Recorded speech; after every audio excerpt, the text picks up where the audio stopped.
Good evening and welcome to the Iliad, the Odyssey, and all of Greek mythology. Oh my goodness, he started the clock. He started the clock. Stop it, for God's sakes. No one said we were started starting. the play. No time. Let's go. Let's go.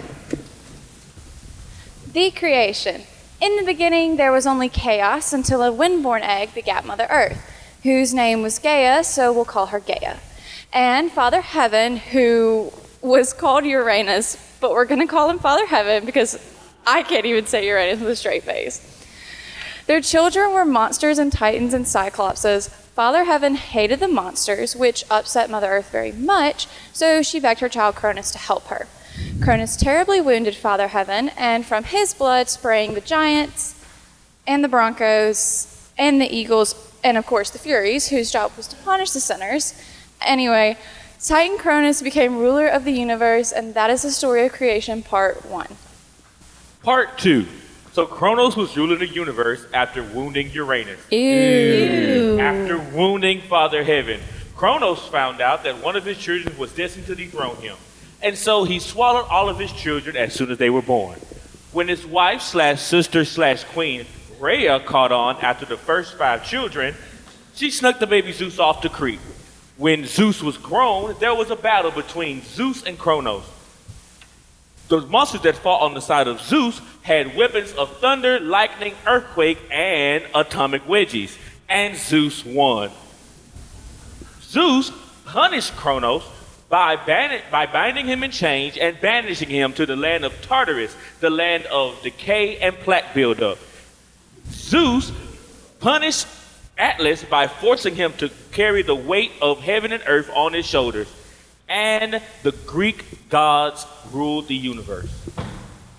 Programs, get your programs right here. You can't do the myths if you don't know the gods. And you won't know the gods without a program. Get your programs right here. We give you your starting lineup of 12 great Olympians. Starting with the head of the Olympians himself, stronger than all the remaining Greek gods combined. His weapon is the mighty thunderbolt, his bird, the mighty eagle, his tree, the mighty oak. He's got grandeur, he's got glory. Here's Zeus. Thank you.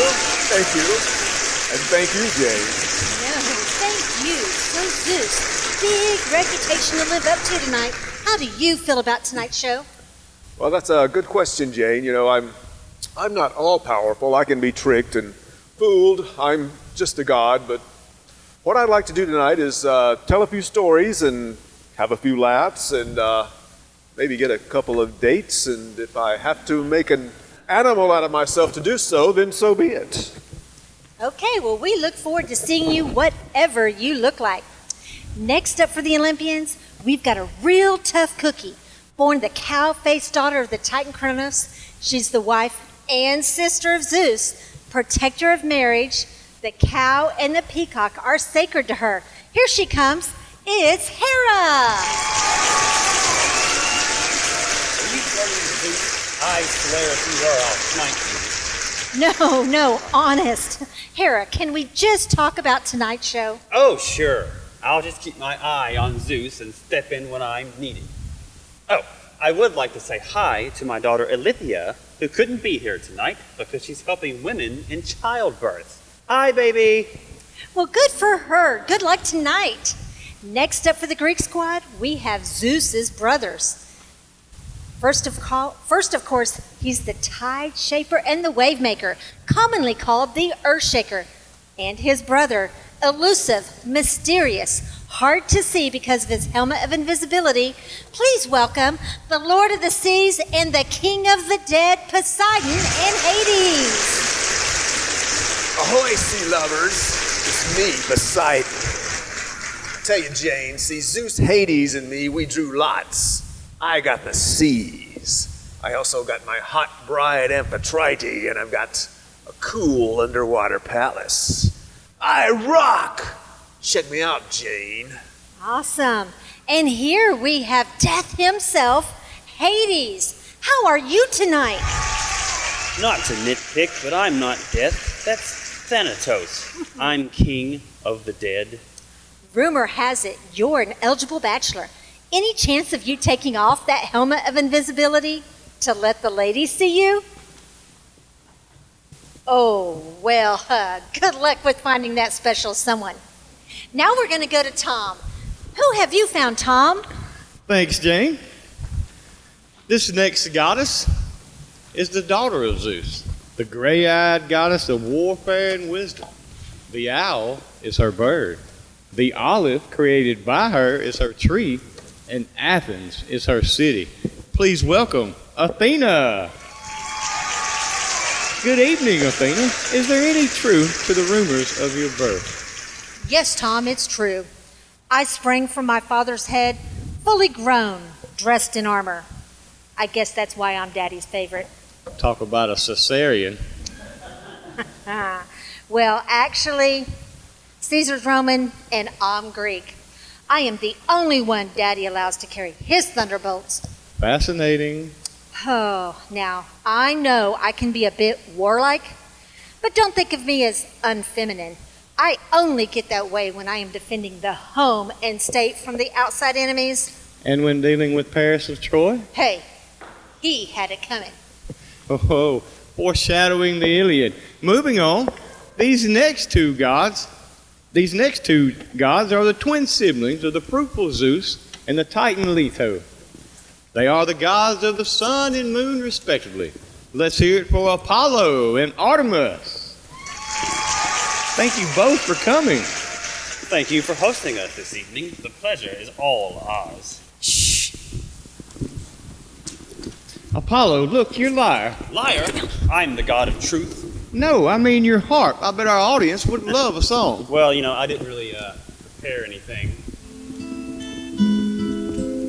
Oh, I'm sorry. We're running short on time. Thanks a lot, though. Let's give him a hand, everyone. Thank you. I am available for parties. If you'd like to book me, just call my oracle in Delphi. Thank you. Oh, look, here she is. Goddess of the moon, protectress of young women. Any advice for the folks watching? Be good to the cypress trees and the wild animals, especially the deer, okay? So fine, can I go? Your cologne smells like a three-headed dog marks its territory on you. Well, good luck to you. Let's go back to Jane. Thanks, Tom. With our next goddess comes beauty. The myrtle is her tree, the dove is her bird. Straight from the sea foam, let's give some love to the lovely, laughter-loving goddess of love and beauty, Aphrodite. Hi.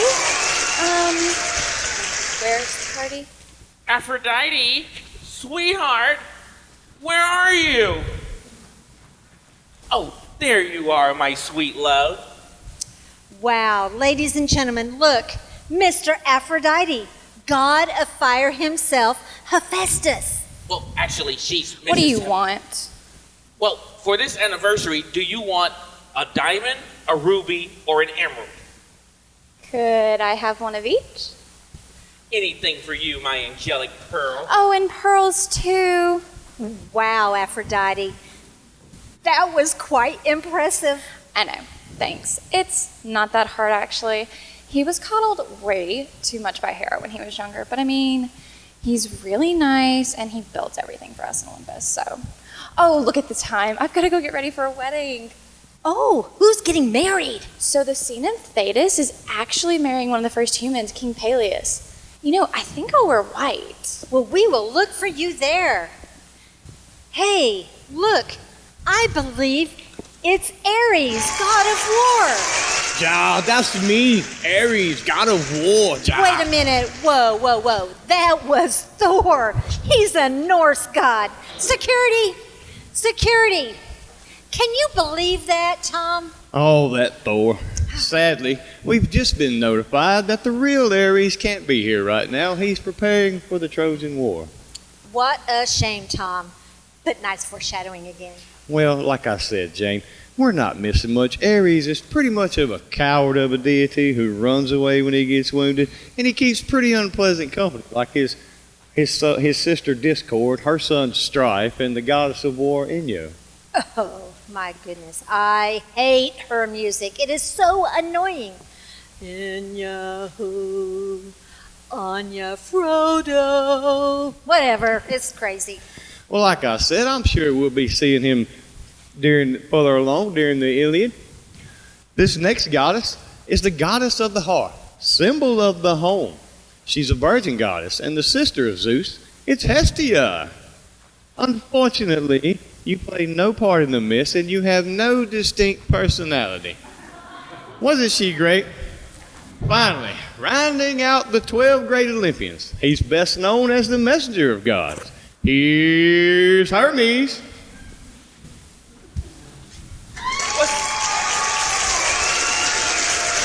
What's up, my peeps? Glad to be here tonight. As messenger of the gods, I'd like to send out a few shout-outs for tonight. I want to say you go, girl, to Iris, goddess of the rainbow, who is the other messengers of the gods. You have my respect, baby girl. A tip of the winged hat to Eros, baby b-boy and god of love. 3 shouts to the 3 graces, splendor, mirth, and good cheer. I want to party with you. And don't forget about my 9 muses. Your names may be hard, but you are hardcore awesome. What's up to my main men, Zeus's sidekick, Themis and Dike? There's no justice like human or divine justice. I'm talking about you, yes. A wave to Poseidon's pals, Proteus and Triton. Wild words to my son Pan. And last, and definitely not least, to the humans that are about to be invented. I'd like to say, good luck. You're going to need it.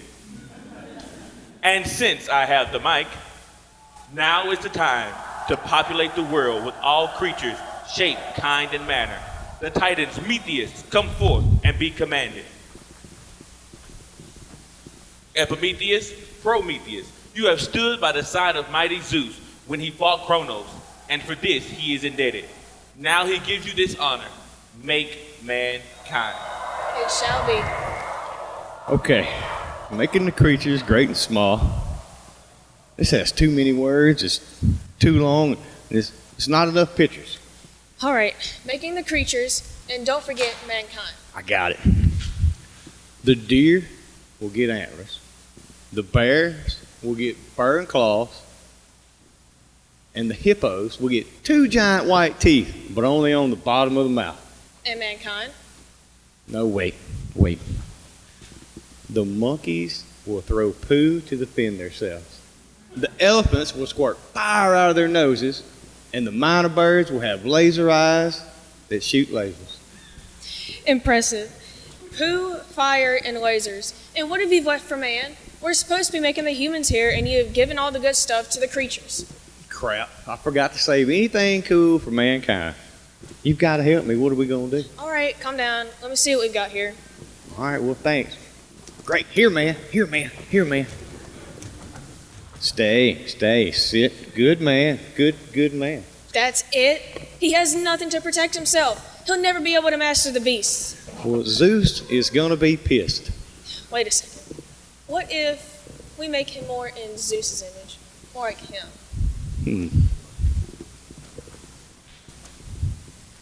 Is that the best you can do? Give me a minute, I'm thinking. Well, you better think faster. Hey, it wasn't me who gave the minor birds the laser eyes. Okay, fine. We give man laser eyes. It's not as easy as that, Epi. Listen, if you give man lasers or claws or whatever else, he'll just hurt himself. Man is a stupid creature. Now, what would be really smart is to make man smart. Well, how do we do that? I shall steal fire and give it to man. And now upright, though man be feeble and weak and short-lived, he now has flaming fire, and from that he shall learn many crafts. Who are you talking to? Never mind. Just go get Zeus and tell him we're ready.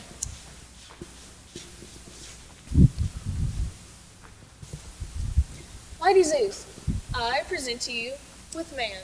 Ta-da! That's it? Where's the claws, the laser beams, the poo? He has no need for those, for he has been made in your image, and all fear and respect you, Lord of the sky. My image, huh? Wait a minute, you didn't give him my lightning bolts, did you? Of course not. I've only given him fire. Oh, as long as you only gave him fire. Fire, are you nuts? Now he's going to learn things. Now we'll have to watch over him forever. Why can't you be more like Epimetheus, sensible, level-headed, handsome, funny, kind, and... This is just a prototype Zeus. He is new and shiny and shall live without sorrow far from toil. He shall worship you, and we shall call this the golden race of man. I don't like it. Okay. When the golden boys are gone, we'll just make a silver race, just like the golds, just not as smart.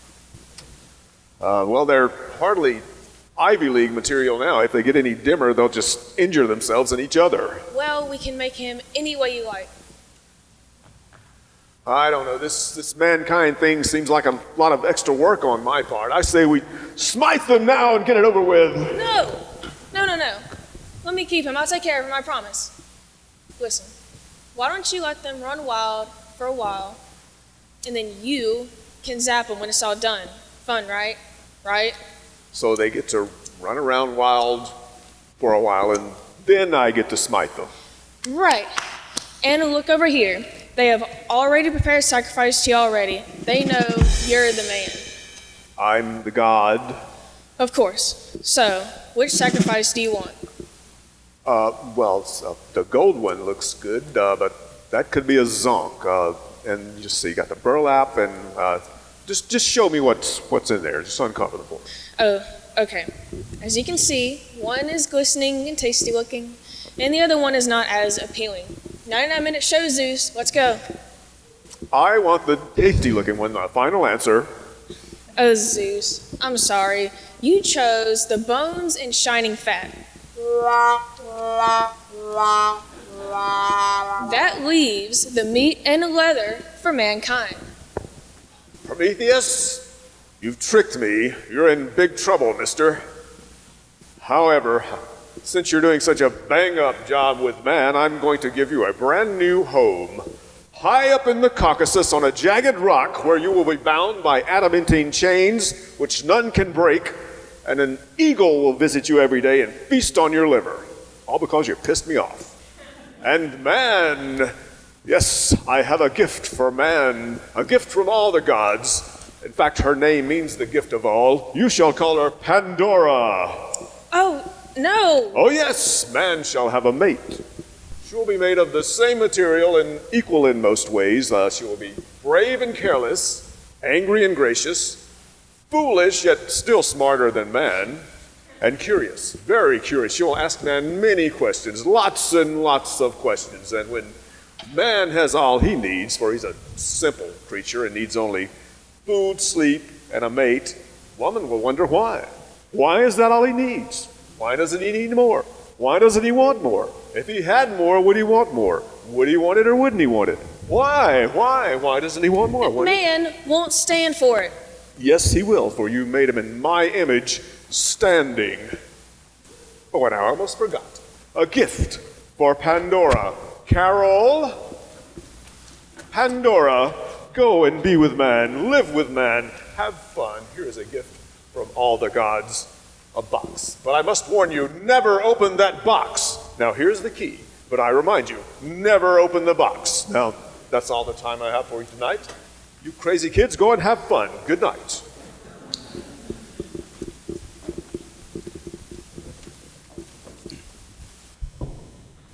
Sweetheart, look at this. Another minor bird-related death. I wonder what's in the box. Don't you wonder what's in there? No. Zeus said to never open it, and I believe him, so... Yeah, but what if it's something nice? Ooh, like a bed ruffle. Why would Zeus tell you to never open a box that has a bed ruffle? Do we even need a bed ruffle? Of course we need a bed ruffle. You're so silly. What would we do without a bed ruffle? Ooh, what if it's a baby? Why would he put a baby in a box? I don't know. Maybe that's where all the babies are going to come from. Did you ever stop and think about that? Well, yes, I have. You know, I am made in Zeus's image. I have a pretty good idea of where all the babies are going to come from.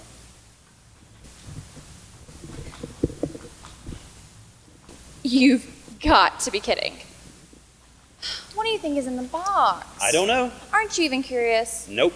Why not? Why should I be? Zeus said never open. That means he wants me to open it. What are you talking about? He said to never open the box. Right? But he knows what's in there. He clearly wants me to open the box, or he wouldn't have given it to me. Zeus said to never open that box. But he didn't say anything about the key. He clearly wants me to use the key, or he would have said never use the key. Just because someone gives you a key doesn't mean they want you to use it. Name one time you give someone a key and tell them, don't use it. Okay, well, what if I gave a house key to Frank? Who's Frank? He's our neighbor. When did we get a neighbor? It doesn't matter. It doesn't matter. Just pretend we have a neighbor named Frank, and we give him our house key. And we tell him to never use the house key. So, in turn, it means we don't want him to use the house key. We just say keep it in case we lose our own so we can use it later. That's why Zeus gave the key to you, so we could use it himself later. Oh. Wait, how do we know Frank didn't use our key? Because we told him to never use the key. But can we trust Frank? Forget Frank. Just forget Frank. Forget it. How can I explain this? Okay. Oh, here we go. Some things just go together. Like a pillow sham and a bed ruffle. They go together, but you don't use them. You're supposed to use them. Fine, we'll use a pillow sham and a bed ruffle. So I should open the box. Zeus said to never open the box. Right? But he didn't say anything about the key. He said never open the box. He didn't say never use the key. Zeus said never open the box. It's my box and my key. Pandora, I love you. So listen to me when I say this. Because I don't want to say I told you so. So please believe me when I say this. Don't open the box! Aw, you said you love me. I told you. Don't you dare. This is all your fault. My fault? How is this my fault? If you had just told me to never open the box. Man, what did you do? Son of a... And now the story of Demeter and Persephone. Persephone, my sweet, where are you, my darling? Here, Mother. Mother, I love the earth you have made for mankind. The land is so lush and so wondrously lovely. Oh, thank you, my dear. You have a good time, but do not wander too far. I think I shall collect a bouquet of the prettiest flowers to give to my mother. Ah, this beauty. I have never seen such beauty before. Hades, king of the underworld. How's it going? She is lovely. Such a display. Such a radiant display. I must have her for my own. Oh, look at this wondrous flower. What? A chasm in the earth? It is I, Hades, full of dark splendor, beautiful, majestic, and terrible. Oh, hell. Exactly. Persephone, where are you, my daughter? Sky? Can't help you, sorry. Wind? No English. Can anybody help me? Good son, mighty Apollo. Where is my daughter? Demeter, goddess of the corn, mother of Persephone, and all-around sweetheart, Hades took her to be his queen. Oh, cruel fate. My most beautiful creation gone to the dark underworld. I am sad. I shall withhold my gifts from this earth. No warmth shall I bring, and no seed shall sprout. There will be no harvest to reap. Great goddess, we have built you a temple, and yet you forsake us. Zeus, our father, help us. We are certain to die of this famine, and this is so not our fault. Here we go, having to take care of man. Very well. Hermes, go tell Hades he has to give Persephone back. Right. Hades, she must go back or man shall die. What? Come on. Hey, Zeus says that's how I roll. Persephone, your beauty is unmatched, and I love you. Be kind, for I am king of the underworld, and if you stay, you shall be my queen. Look, you're a nice god. Really nice, but, well, it's not you, it's me. Really. And you know my mom, she wanted this huge wedding with all the gods there. You and I just sort of eloped. Well, actually, you kind of kidnapped me, but I really do think you're sweet. Start the chariot. I'll call you, okay? Whatever. Here she is, home again. Mom. Percy, I missed you so much. Still dying of hunger here. Oh, right, my bad. Sorry. Reap, eat, harvest. How about you, sweetheart? Are you hungry? No, I just ate a few pomegranate seeds before I left the underworld. Whoa, whoa, hold on there, princess. The fate says that if you eat anything in the underworld, you can't leave. What? Hey, the fate say that's how I roll. Yes! Zeus, I didn't eat a whole pomegranate. Just a few seeds.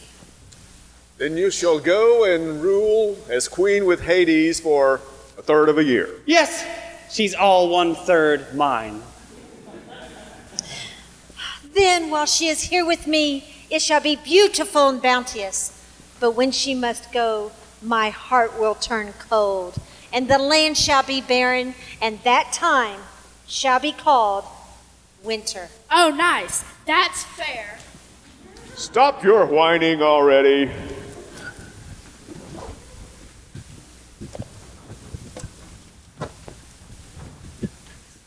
What's this? A beautiful princess of Thebes. Such striking beauty, such delight to behold. Simile, it is I, Zeus, king of the gods. I love you. Sweetheart. Oh, it's Hera. Relax, act like you don't know me. Zeus, do you know where I put my nice sandal? What are you doing? Oh, well, I'm having a conversation with this gentleman here, this fine gentleman, and not this beautiful princess he's seated beside. Really? What were you talking about? Goat herding and temple building, the usual god to mortal thing. Bow, mortal! Your sandals are under the, by the plant, by the Grecian urn, where you left them. That was close. She didn't scare you, did she? I just wanted to tell you that. I can't find them, which is shocking. Would you get them for me? Right, all right. I'll wait for you here. You never could find anything. I love you too. You think I don't know what's going on? He'll promise you the moon, but if you really want his love, make him prove it. Yes, you. Make him swear by the river Styx, the oath that can never be broken, to give you whatever you want. And then you ask to see the real him in all of his godlike glory. You better write that down to remember. Here, let me help. There they were. Oh. Clear as the nose on your face. Dog? Finally, she's gone. Simile, let's be together, you and I. Anything your heart desires. You want the moon? You've got it. If you love me, then swear by the Styx you'll give me anything Styx, that I love want. that band. Remember? Lady, when you're with me, I'm By the smiley. river What? Styx. The river Styx. Oh, Yes. very well. I swear by the river Styx. Anything you desire. Then show me yourself in all your godlike glory. Hera put you up to this, didn't she? Very well, come along. I will show you my godlike glory, after which, unfortunately, you must perish, for no mortal can see my true glory and survive. You will flail about and shriek, cry and moan, pull out your hair and scream as you die an agonizing death, and you must do so in an entertaining and committed fashion, which may even get you mentioned in a review in the newspaper. But She's going to do the death scene. My Favorite part of the show. and now, my true glory. Wow. And now, Simile, you will flail about and shriek, cry and moan, pull out your hair and scream as you die an agonizing death.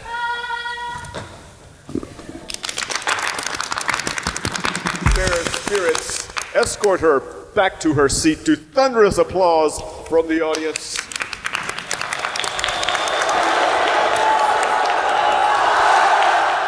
Alas, I have rescued the child she carried. I commend him to you, the nymphs of Nysa. He is born of the blazing heat of my glory and will be nurtured by the rain of your land, just as the grapes are. And as the youth grows, he will encounter the donkey-riding Silenus, who will teach him the art and craft of the drink. Thus the child will grow to become Dionysus, the god of wine, and Dionysus will share his gift with man, who will unfortunately have no self-control. He will drink to excess and become angry and belligerent. What are you looking at? What are you looking at? Others will become happy and generous. I love you, man. You're my best friend. Nothing can come between us. And it shall not only be thus with man, woman shall love the vine as well. Look at those skanks over there. Check out the dorks. And in this manner, much of the earth will become populated. And now, to learn more, here is a Greek chorus. This is the story of Dionysus and the king of Thebes. We are the Maenads, the mad women. We worship Dionysus in the wild. We follow him everywhere, frenzied with wine, dancing and singing, for we are the mad women. We have followed Dionysus to the city of Thebes, where his mother, Semele, was overacting when she died. King Pentheus did not like Dionysus, nor the dancing or the singing of the crazed mad women.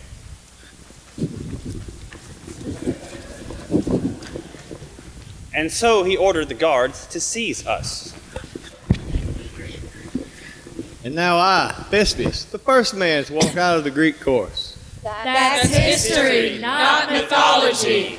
will play the part of the old blind prophet Tiresias as he tries to warn King Pentheus. O Pentheus, king of Thebes, hear my solemn warning. The man you reject is a new god. You're no god. Yes, I am. No, you're not. Your mother believes me. I'm going to chase you. I tried to warn you. We saw Pentheus and thought he was a wild beast and pounced upon him and tore him limb from limb because we are the mad women.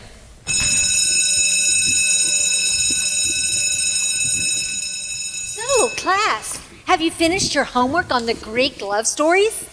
They were so sad. Miss Anderson, do all love stories end in tragedy? Yes, Amy. Yes, they do. Well, my mom says it's not every love story ends in a tragedy. And she said you're just twisted because Principal Thomas dumped you. Okay, so first of all, I dumped him, okay? Secondly, your mother is a drunk with bad teeth. All Greek love stories end in tragedy. Apollo and Daphne, Callisto and Zeus, Narcissus and Echo, Zeus and Leto, Brad and Jennifer. Tragic. I don't care what you say. I think it'd be cool to have a god like Zeus by me. Oh my, a god like Zeus, who's married to Hera and tries to have an affair with poor Io. And when Hera catches on, Zeus turns Hera into a white heifer. And then Hera still blames poor Io for the home mess and sends gadflies to sting her and gossips about her to the PTA until she goes insane. And then she walks and wanders for years until she ends up into another school until one day Zeus finally shows up and turns her mortal again. That Zeus? Is that the Zeus you're talking about? Hey, what is going on in here? Principal Thomas. Miss Henderson was telling us love stories. Really? Did she tell you about Eros and Psyche? No. Well, Psyche was the most beautiful woman on earth, and Eros fell instantly in love with her. Even though he told her right up front he was in a relationship, Psyche, who was desperate for love, went along willingly, her own choice, and the winds took her to a beautiful place where she had anything she wanted. Yes, but she couldn't see her lover. It was all just words. but she knew it was true love. Unfortunately, her sisters showed up. They were jealous, so they convinced Psyche to hide a lamp near her bed so she could see her husband, even though the voice who loved her told her not to listen to her sisters. That night, Psyche lit the lantern and saw her husband, who was Eros, the god of love. In her shock, she spilled the lantern and burned Eros very badly. And because love cannot live where there's no trust, he ran away. Psyche realized her mistake. It took Eros some time to heal, but now Eros and Psyche, heart and mind, love and the soul, Live happily ever after? Aww. And now it's time for the wedding of King Peleus and the sea nymph Thetis. Hooray!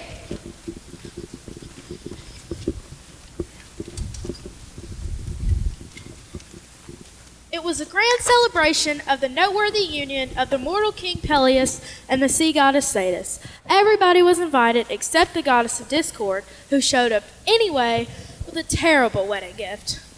This ought to stir things up. For the fairest. Surely in the- he must mean me, Hera. Obviously, he means me, Athena. Sillies, you're both wrong. It's clearly for me, Aphrodite. What are you talking That about? is not That right. can You really know, not I have that so much means wisdom. nothing. It's wisdom Oh, is wise most Zeus, important of you all. must decide this matter. Which of us is the fairest? I'm not touching that one with a 10-foot lightning bolt. We need a mortal to decide this one, like, Paris the shepherd. Catch. I'll give you power. And I'll give you wisdom. I'll give you the most beautiful woman in the world. Wow. Queen Helen of Troy? Sparta? Hey, Sparta, here we come. Thanks, Aphrodite.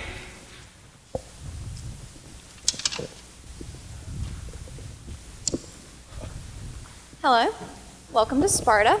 I'm Queen Helen, and this is my husband Menelaus. Honey, we have company. Be right there. Diogenes said, actually, I was just looking for my car keys. So, what brings you to Sparta? Well, actually, beautiful Queen Helen, I was wondering, did you ever dream of a life outside of this? I have the perfect life. Beloved by my people, adored by my husband, my every need attended to, and I have more wealth than anyone could imagine. Well, Aphrodite promised. I'll have to call you back. I've got to call my brother, Agamemnon. Yo, hey, what danger threatens our land? Paris just stole Helen and took her to Troy. Troy? The Trojans? Well, we could try diplomacy to get her back, but let's just go to war. You go gather the army, and I'll gather up our two most brave warriors, brave Odysseus and mighty Achilles. Yeah, so Odysseus, I was talking to Oedipus the other day, and said, Oedipus, I don't think Hallmark even makes a card for that one. Oh, look, an oracle. Beware, warriors, for if you go to war, Odysseus, you will not return home for 20 years. And you, Achilles, you will die young. And you will find true love, but it will cost you every bit of your self-esteem and most of your tax refund. And you will successfully steal cable and lose your remote control. And you, right there, you will order Diet Coke at McDonald's and receive a regular Coke. All right, that's enough out of you. And you will be singled out in the weak spot in the show.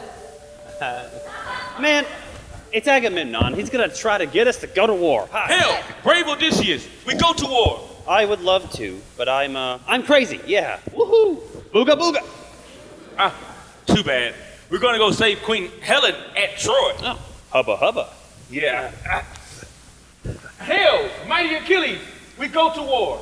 It's Acalita, and I cannot go to war. Too bad. We're going to go save Queen Helen of Troy. Helen of Troy? Hubba hubba. Rats. I'm keeping the dress, though. To the ships and to victory. The wind keeps pushing us back to port. We cannot sail. Why is this, Oracle?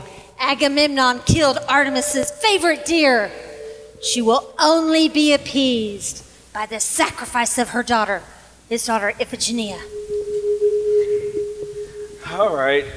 Oh, Iphigenia, come here, kitten. Achilles wants to marry you. I'm so happy, Daddy. Sorry about this.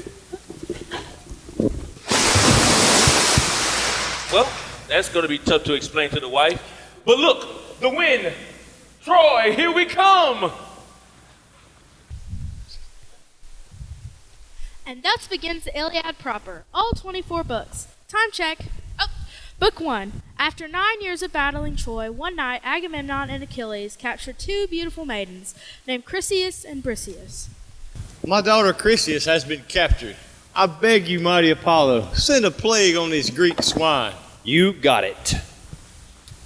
Well, Agamemnon, we had another one call in sick. We're going to have to hire a temp agency to fight this war before it's all over with. Oracle, what is causing this plague? It's Chryseis. You must give her back. Okay, but I get Achilles' girl then. Dude, no way. Yeah, wait, I'm the general. That's it. That's so embarrassing. Agamemnon just screwed me over. Mom? It is I, Thetis, the goddess of... Yeah, Mom, I know who you are. Listen, Agamemnon just threw me under the bus. I want you to go get Zeus and get him to help the Trojans defeat the Greeks. My son, this is not appropriate behavior for a noble warrior such as yourself. Fine. I'll see what I can do. Teenagers these days, right? Honestly. Zeus, please help my son and punish the Greeks. All right, I will help the Trojans defeat the Greeks, but don't tell my wife Hera. She's a big Greek booster. What are you doing out there? You better not be helping the Trojans. Book 2. True to his word, Zeus sent a dream of false victory to Agamemnon, knowing this would prompt rash action. Odysseus, I've had a dream, and I know how we'll win. I'll tell the men that they can leave, but I know that they'll stay out of loyalty. Gather around, men. Men, I know this is going to be a tough one, but you can leave and go home if you want. Wait, stop! Where are you going? What is the matter with you? What happened to the Delta warriors I used to know? Who were scared to go with you, Odysseus? Who? We don't want to get hurt. Well, I'm not quitting. Not me. Paris is a dead man. Priam, dead. Niedermeyer, dead. Hector, Dead. It is I, wise old Nestor, and Odysseus is right. Now, we could take the diplomatic route and try to reason with the Trojans, but what this situation calls for is an all-out, ridiculous war of attrition with staggering losses which no side can win. Now, who's with me? Now, let's do it! Yes! Agamemnon reviewed his troops, calling out their names and deeds as they prepared for battle, making Book 2 much longer than it needed to be. Book 3. The armies faced each other outside the walls of Troy, where Paris boldly stepped forward and issued a challenge. I challenge any Greek to a one-on-one duel. I, Menelaus, husband of Helen, accept your challenge. Help me! dude, you're disgracing the family. Dude, I twisted my ankle. Dad! What kind of war is this? If someone doesn't take a poke at somebody soon, we're all gonna die of old age. I agree with King Priam of Troy. This is more dull than long-form improv. Here's the deal. We fight, winner gets Helen, war over. Let's get ready to rum. That's a copywritten slogan. Oh, right. Got it. Let's get ready to rumba.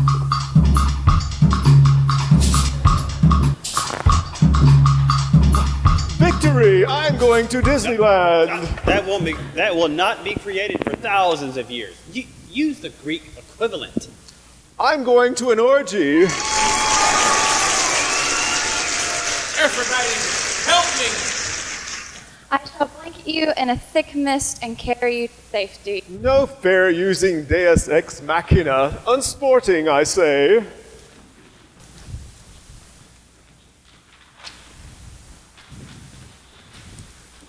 Book 4. Zeus makes a proclamation in Olympus. All right. War's over. Menelaus won the duel. Let's move along. Nothing more to see here. Wait a minute. I wanted Troy destroyed. Athena, go restart the war for Mama. Oh, Pandaros. Such a fine Trojan warrior. Just look at all these weapons just lying around. And all these muscles just going to waste. I work out when I can. How is a stud like you supposed to make his mark in this world when nothing's going on? Say, I have an idea. Why don't you shoot Menelaus? That's gonna stir things up. Gee, I mean, we're in a truce? I just love a war hero. Okay.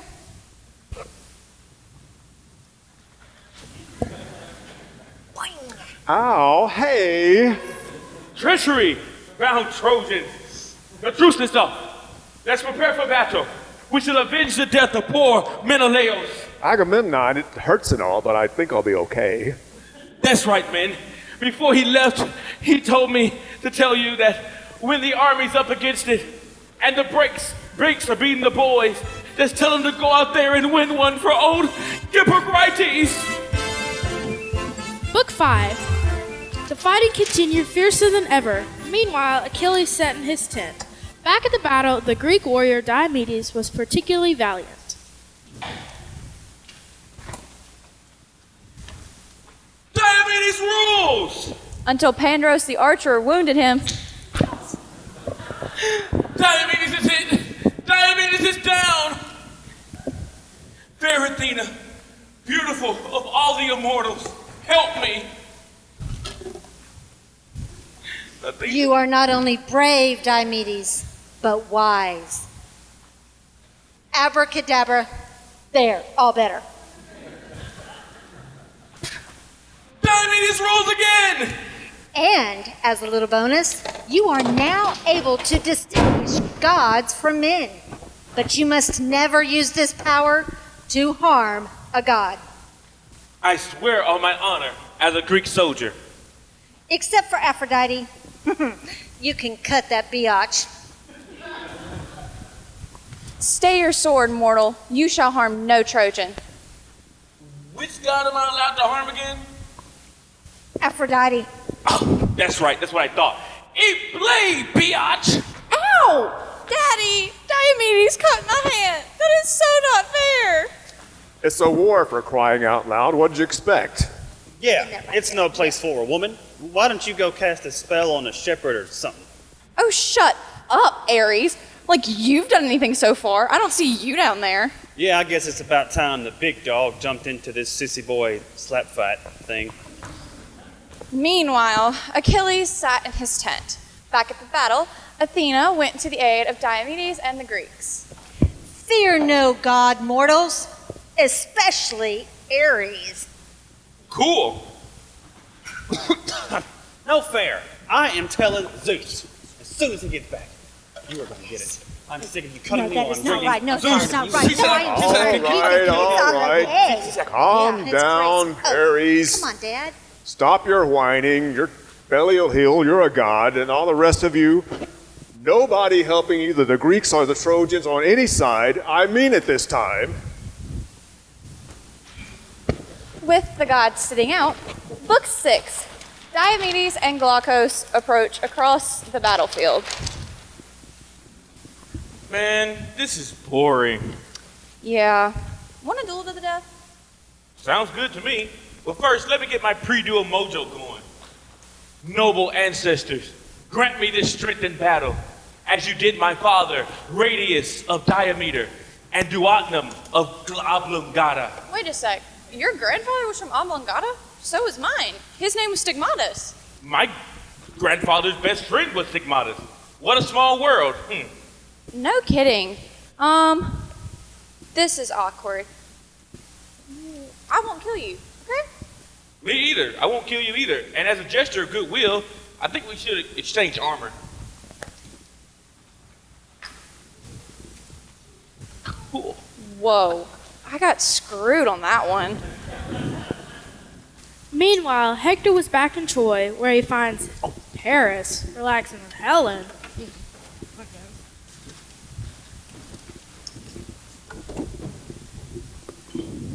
You little sneak. There's a war going on right out there. Then what are you doing out here?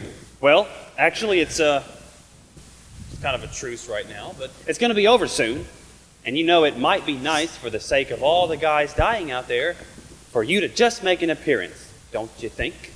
I guess I'll go get my battle gear. Why don't you sit a while? You never stop, do you? I have to go see my wife and drama key. Oh, Hector, can't you just stop the fighting? You're all the family I have left. All of the Greeks killed all of my uncles and my brothers and my cousins too. And they even killed that one second cousin-in-law I didn't even know I had. And they killed that one guy that kind of looked like me, so everyone thought we were related, but we weren't. Although I always wondered because there was that one time my father went away on business. My love, I hear the fear in your voice, but I am a proud warrior of Troy, and we are the bravest, fiercest, mightiest warriors in the world. Your armor is on backwards and crooked, and just come on. Book 7. Apollo and Athena look down at the battle that waged back and forth. You know, Athena, I was thinking, they've been at all this a very long time. They could really use a break. I know.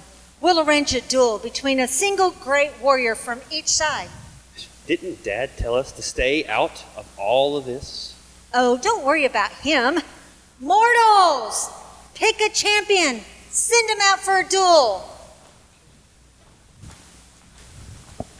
First, Agamemnon and Menelaus pondered who to send. Well, we could send Achilles if he wasn't sitting in his tent pouting like a baby. Let's send Ajax. He's strong and brave and clean, too. Meanwhile, King Priam was selecting a Trojan champion. I'd like to give Hector a break. Who should we send? Oh, what about Pandarus? Diomedes shot him in Book 5, remember?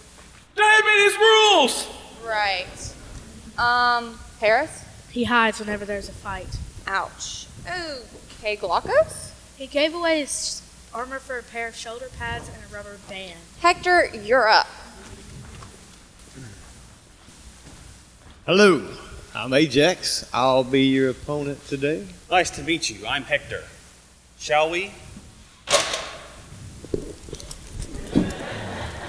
I shall never quit until the ground runs red with your blood, you Trojan dog. As long as there is breath in my body, I shall attack you until you lie dead. It's getting kind of dark out here. Yeah, we better stop. Nice fight. You too. How's 10 o'clock tomorrow? Sounds good. Deal. Listen up, everyone. Our master of strategy, Antenor here, has come up with a plan. He's been working day and night, and has calculated every possible angle and scenario, and he's devised a way to ensure a Trojan victory. Give Helen back. Wait, what? No, wait. Can't we just give him an Xbox 360? Or, wait, an Xbox CCC LX? Worth a shot. I mean, I guess I can take the offered Agamemnon.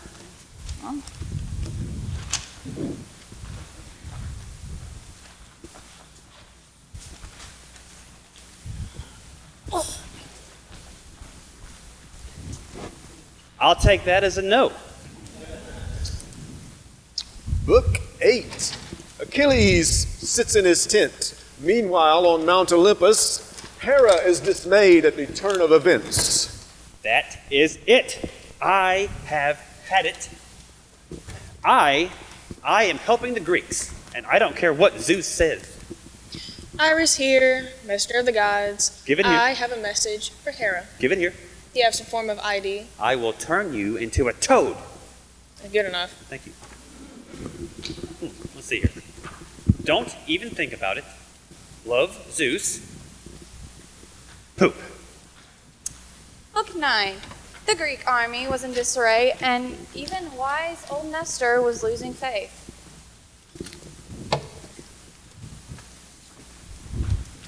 I think it's time we swallowed our pride and sent Odysseus to Achilles and tried to get him back in this battle. Odysseus presented the case for returning to battle in the classic oratorical form, first with the opening statement known as the exordium. Achilles, you truly are the greatest and mightiest of warriors. It is a privilege to be in your tent, to gaze upon your noble countenance, and to smell your earthy aroma. Next, Odysseus presented the narratio. As you may know, our army is in peril of defeat. We need our best warrior.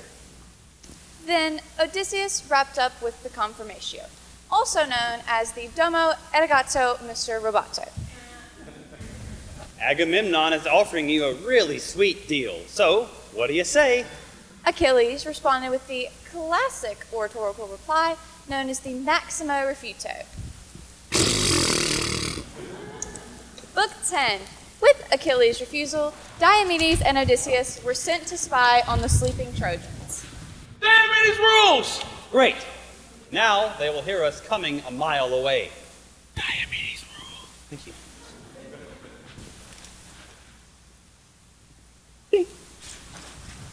We won't harm you. We just need some information. Well, I don't know what to tell you. Besides, there's about 400 of us arranged in a horseshoe formation with some archers scattered around, but most of them don't even have arrows, so they're not much use. Oh, and then there's some new troops from Thrace out on our flank who are sleeping unprotected.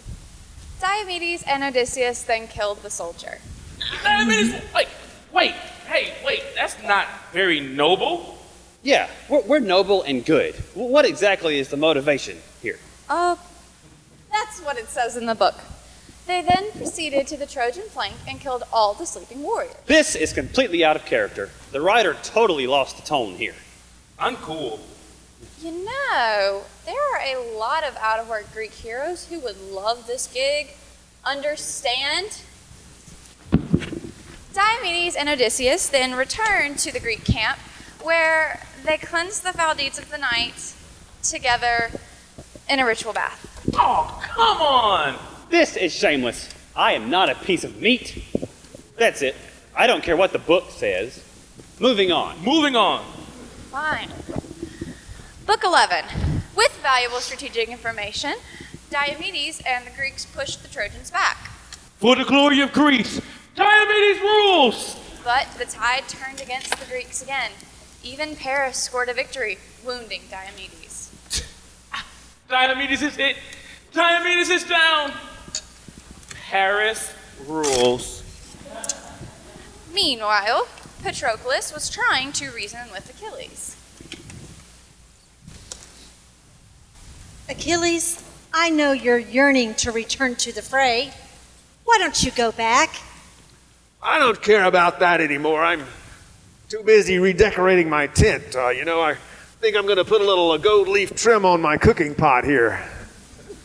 Oh my, that's the waste pot. Well, maybe I'll order pizza tonight. Book 12. The Trojans continued to push the Greeks back when a Trojan commander spotted something in the sky. Look, an eagle with a snake in its talons.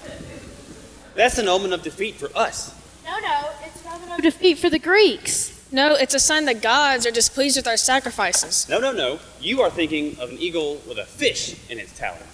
That means the gods are displeased. I thought that was the condor with the muskrat. Unless the muskrat is black, then that means 4 more weeks of winter?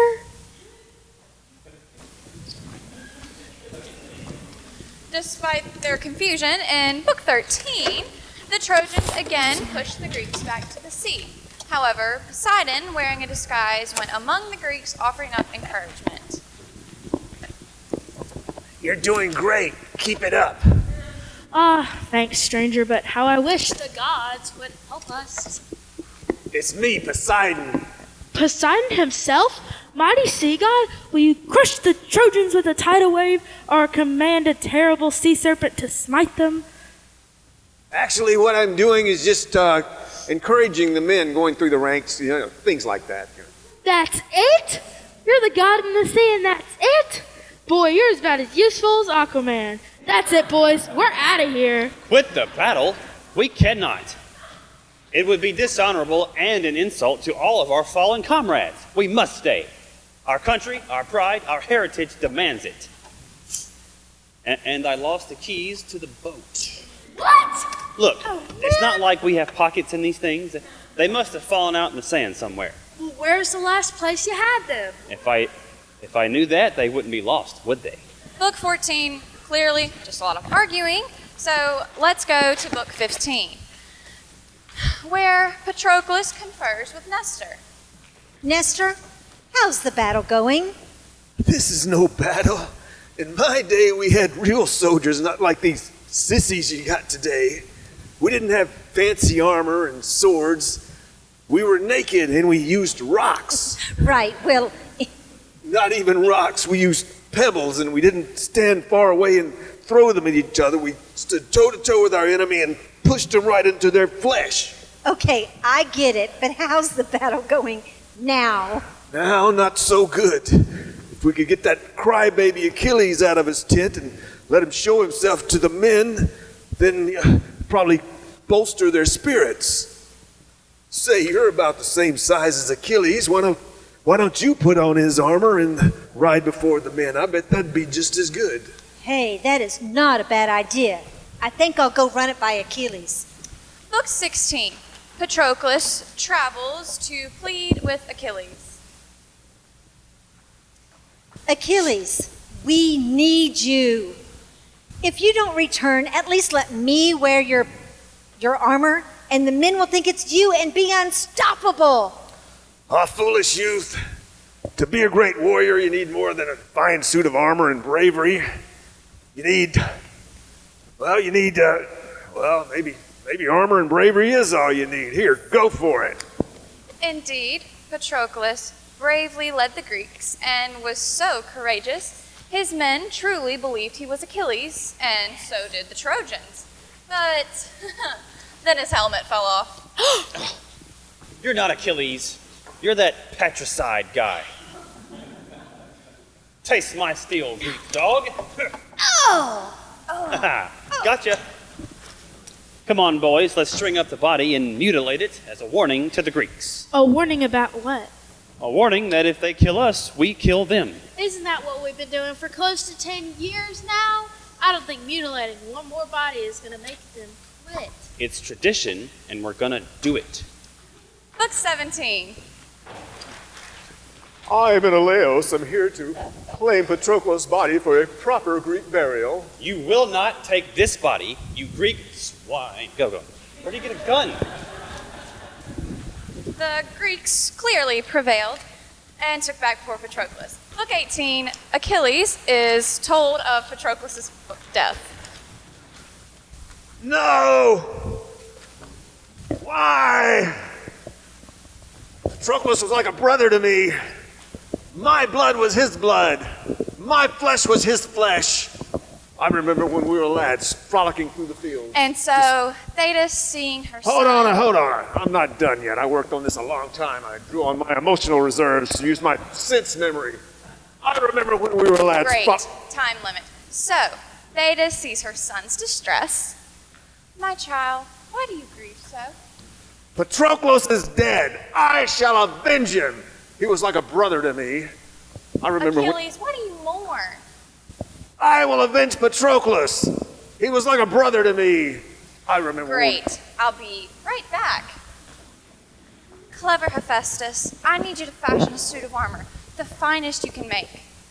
Wait a second, goddess. I've done my tickets in order. Every bigwig at Olympus wants some super duper helmet or a special shield or a codpiece. Please? All right, come back tomorrow after 3. I'll see what I can do. Our noble comrade, you're like a brother to me. I remember when we were lads frolicking in the fields. Dude, let it go. All right. Take his clothes, bathe his body, and put him in my tent. Okay. I'm gonna kill that miserable wretch, Hector, if it's the last thing I do, no matter what! Book 19 opens with the Greek camp preparing for the return of the mighty Achilles. Achilles! Thank you, Agamemnon. I have a brief statement to make. Let's go kick some Trojan butt! Thank you, Achilles. But before we mount any sort of attack, the men need some rest and some food. After all, not all of us have been sitting around in our tent for the past couple of months getting fat. What's that supposed to mean? Hey, easy. Let's relax. Let's not get started up again. But maybe you should take a beach stroll. Maybe with a pretty captured Trojan girl. I'm not eating or sleeping or strolling on any beach till we've defeated the Trojans. Now, while the troops rest, I think I'll have a few words with my noble steed. How could you allow the valiant Patroclus to get killed on the field of battle while he was standing at your side? Easy, champ. First of all, he wasn't by my side. He was on top of me, okay? Second of all, what was I supposed to do? Fight hand to hand? Do you see any opposable thumbs here? Then you should have carried him off the field. Patroclus was like a brother to me. My blood was his blood. His blood was my blood. I would kill you myself. Book 20. Back on Mount Olympus, Zeus called a council of all the gods. All right. Now it's come to my attention that each of you is covertly helping either the Trojans or the Greeks. Well, come on, Daddy. Come on. Stop. I'm omnipotent for crying out loud. I know what's going to happen before it happens. This takes a lot of fun out of the Olympics, but anyway, I'm tired of arguing with you all about it, so from now on, just help whomever you like. Yes. Just be home by curfew. Now go! Book 21. Hello, everyone, and welcome to the Greeks versus the Trojans, or as we like to call it, we're all by the wall. We've got a great battle tonight. Assisting the Greeks will be some of Mount Olympus' finest, such as Hera, Athena, Poseidon, Hermes, and Hephaestus. But the Trojans' immortal lineup is also quite impressive, with Ares, Apollo, Artemis, and Aphrodite. And here comes Achilles, right out of the gate. And it looks like he's coming in for a kill, but wait, Ares swoops in with a spectacular save. Let's see that again in slow-mo instant replay. But Achilles isn't letting this setback affect him as he just sweeps through the Trojan line, slaughtering everyone in his path. Now he's got the Trojans backed up to the river Xanthos. Hold on, the river god is rising up, and yes, I believe he's doing a river dance. The hell is that? The waves are rising and driving Achilles back. But here comes Hephaestus, and he's boiling the river away with fire. Just look at that teamwork. Now Achilles has cornered Agnar, half-brother of Hector. Wait a minute, Agnar is stepping forward. Agnar is actually going to have a soliloquy. Very unusual strategy for a minor character. I'm just here to foreshadow the battle between Hector and Achilles in the next chapter. Wow, a bit player up for the minors, and he hits it out of the park. But it looks like Achilles is going to kill him anyway. Now it looks like the Trojans are retreating inside the city walls. They're all inside. No, wait. There's one lone man standing outside the wall. It's Hector. So this is what it all comes down to, folks. 1-on-1, man-to-man. Achilles versus Hector. For all the marbles. Book 22. Courageous Hector, come inside the walls and be safe. Nay, I say, my family, my friends, I must stand my ground and face Achilles. I am a proud warrior of Troy, and I fear nothing. And so Achilles pursued Hector. 3 times they ran around the city walls. Okay. We'll battle to the death. Just promise me you'll treat my corpse with respect should you prevail. I make no deals with lowborn Trojan dogs, Hector.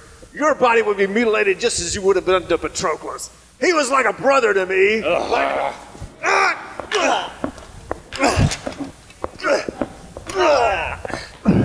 I am undone. My life slips like sand through an hourglass. I can recall when I was just a lad. Hey, knock it off. If I don't get a monologue, nobody does. As Achilles stripped Hector of his armor and dragged his body off, the wails of sorrow could be heard for miles. Book 23. That night, Achilles drank to his friend Patroclus. There was a funeral. Many horses were burned. Don't ask. Book 24, the final book. Zeus sends Hermes with Priam to reason with Achilles. Good King Priam, I am here to escort you safely to Achilles. How did you get in here undetected? Priam is under my protection, as I am the benefactor of all travelers, ambassadors, and lords. Ding! Achilles, please return my son's body for a proper burial. Please, think of your own father. Think of all the happy times you had with him. I remember we were frolic in the fields. He would look up to me and say, "Father, someday I will rule this kingdom as you have." But now those eyes will look at me no more. Hey, how come you get a monologue and I don't? She can act. All right. You can have Hector's body back, and just to show you there's no hard feelings, I'll call a truce and throw you a feast. Hooray! So, there was a feast and a truce, and Achilles learned an important lesson in humility and forgiveness. Thus ends the Iliad. Hey, wait a minute. That's the end of the Iliad? And I'm still alive! Ha! In your face, Oracle! However, one day later, you die when Paris shoots you in the heel with an arrow that is guided by Apollo. Because that's where my mother held me when she dipped me in the river Styx to make me invulnerable. Which is the origin of the phrase Achilles' heel. Mama's boy. Hey, if I have to die, I'm taking a death scene. I remember when we were lads. No. frolicking through the fields. That is the While the dogs end played of around Act on the 1. sand. I see in two your ships that passed in future the night. intermission.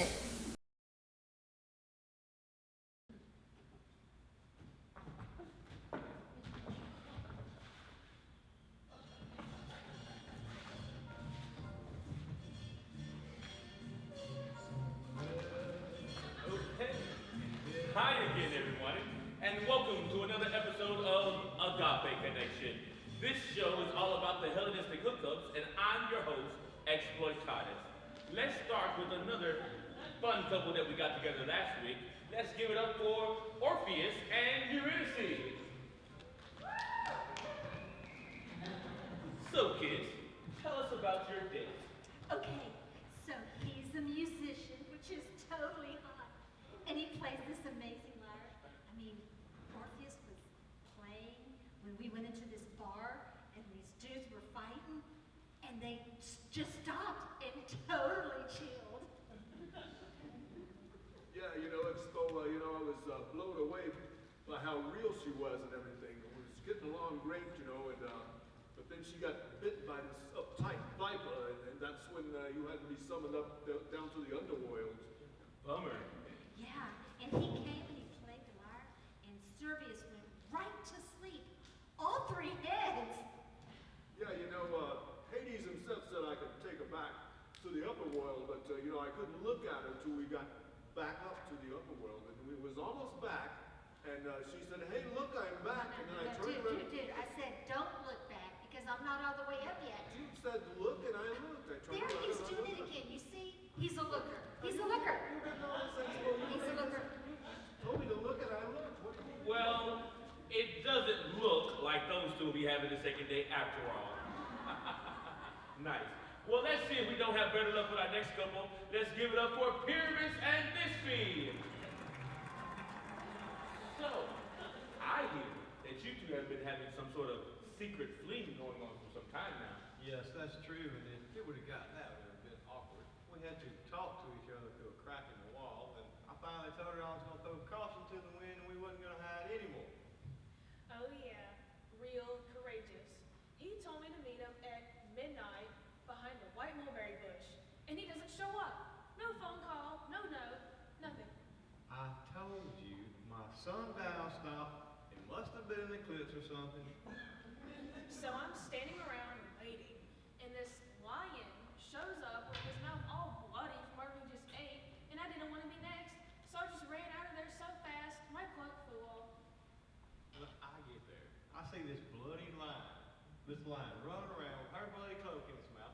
What was I supposed to do? I thought for sure she was dead. I killed her myself. Here's an idea. You say, hey, did anyone actually see the lion kill Thisbe? You know, before you stick a knife in yourself. You did the same thing when you saw me dead. I saw your body. I knew you were dead before I decided to punch my own ticket. And that's the reason why the mulberries are painted red from the blood of our two anguished lovers. Nice. So, are you two going to have a second date? We're dead, you idiot. Ouch. Well, anyway, thanks for playing. Before we bring our last couple out, here's an update on one of our previous setups. It looked like Ceyx and Alcyone weren't going to get their second date when they died at sea. But luckily the gods intervened and turned them into some seagulls, and now they'll be pooping and flying together forever. Oh, Pygmalion. It's such an unusual setup you got here. It looks like you've made your own woman. Yes, I carved her from the finest marble. She's perfect in every way, except one. She's not alive. Well, do we have a surprise for you? Aphrodite! Shazam! She's alive! Yeah, that's right, Pygmalion. A woman made exactly as you wish, to exist only to please you and to serve you, who will do your every thought and command. This must be a dream come true. She's perfect. She's too perfect. I'll never be good enough for her. She'll just leave me for some other guy, but then I'll be all alone and I'm just wondering about how things could have been. It's too much. I'll tell you, it's just too much. It's too... Well, guess they're not going to be having a second date after all anyway. But that's okay. I'm sure we'll have better luck next time on the next episode of Agape Connection. Hello and welcome to the final episode of Greek Hero Idol. For the last 26 weeks, our judges Zeus, Hera, and Aphrodite have been auditioning the finest myths, legends, and archetypes that Greece has to offer. And we're now down to the final contestants. It is I, Jason of the Argonauts, triumphant victor of many exciting voyages. I have captured the Golden Fleece and will now use it to reclaim my father's kingdom from my cousin, King Peleus. And where did you get the fleece, and where are the rest of the Micronauts? No, Argonauts. And they're off on their own exciting adventures. But anyway, we found this cool prophet Phineas, and we chased the harpies that were eating his food, and he told us about all the dangers that we face on our journey. What kind of dangers? Well, for example, like the clashing rocks. But we sailed right through without flinching. Right through? Well, we sent a dove in first, just to see if it was safe. But it was a feisty dove. He was a handful. And then we sailed to an island full of fierce Amazons and the rock of Prometheus. And did you battle these fierce Amazons? Or A for Prometheus? Well, no and no. See, we would have battled the Amazons, but Atalantia had a race, and Hercules, he was out finding a friend, and Well, we left poor Prometheus alone because, hey, if Zeus says that you got to get your liver eaten by a big eagle, then who are we to argue? Smart man. Suck up. Anyway, we made it to Colchis, where the fleece was being held by King Aegeus. Don't ask me how to spell it. And then I found his daughter, Medea. And that's when you butted in and made them fall in love. Well, me and Eros. That's my boy. I thought it was my aftershave. Anyway, the king was a butthead. He said that I could have the fleece if I yoked a couple of bronze fire-breathing bulls, defeated an army made of dragon's teeth, and defeated the terrible snake that guarded the fleece. And so I did just that. How exciting. And, how did you do just that? Well, it's a lot of strategy, math, and tactical terms, and that's when Medea came in and did her magic and pulled you through. Sorry, Jason, not good enough. Someone's always doing the work for you. I'm leaving. Just call me when you get a real hero. Wait a minute, here's the best part. I've captured the fleece. Peleus, the throne is mine. Too bad. I'm not giving it up. Oh, yeah? Jason, Zeus is right. You didn't kill Peleus yourself. Medea did it. I'm sorry, Jason. You're just not the next Greek idol. What a letdown. That's all right, honey. I can be a queen now. Well, about that, I sort of married someone else. Wait! I want to so kill you with the robe of fire. Hi, I'm Perseus. I'm one of Zeus's mortal offspring. He came to my mother one night in an inspirational shaft of radiant light, but don't hold that against me. What do you have for us, Perseus? Well, I need a really cool gift for my stepdad's wedding, so I'm going to cut the head off of Medusa the Gorgon. Without turning to stone. This I have to see. It is I, Hermes. The gods wish to aid you on your quest, so they send this sword that cuts through all. Athena sends this shield to indirectly see Medusa's head, and here's a box to put her head in. Okay, let's do this. Let's see. Oh, well, that's one way to get ahead. Yeah, nicely done, Perseus, but, Really? You killed a snake lady with some divine genius. I'm sorry. It just doesn't have that epic touch. They never learn. Never. I mean, honestly, He cheated. We're not. gift for his father's wedding. Well, did I miss anything? Just another of your sons. An inspirational shaft of radiant light, huh? You never come to see me as an inspirational shaft of radiant light. Next. I am Theseus, son of King Aegeus. I have sailed with Jason in the Argonauts. I have lifted the mighty stone my father hid the sword under to prove my strength, and I have killed all the highway robbers between here and Athens. And for that triple A, thanks you. What do you have for us today? Today, I will go into the labyrinth and defeat the Minotaur and save 14 Athenian citizens from being sacrificed to King Minos. But no one has ever escaped the labyrinth before. But I will, and that will make me the greatest Greek hero. Ariadne, did Daedalus tell you how to get out of the maze? He said, unravel the string as you go in, then follow it back out. Brilliant. And now I, Theseus, go into the labyrinth.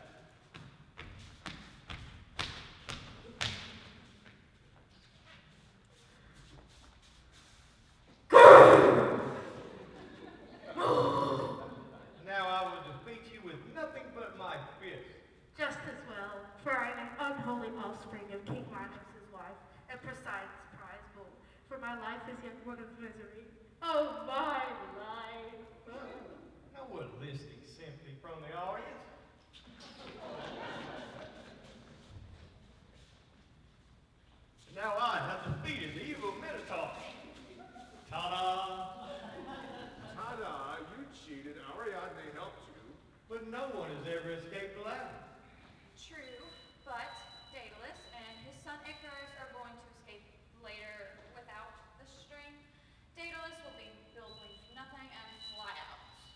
But Icarus will fly so high he'll blind himself. And then when the wax melts, he'll fall and die. Who cares? Icarus isn't here competing to be the next Greek hero idol. I'm sorry, it's a no. I don't need this stupid contest anyway. I'm going to start a Commonwealth government. Yeah, good luck with that.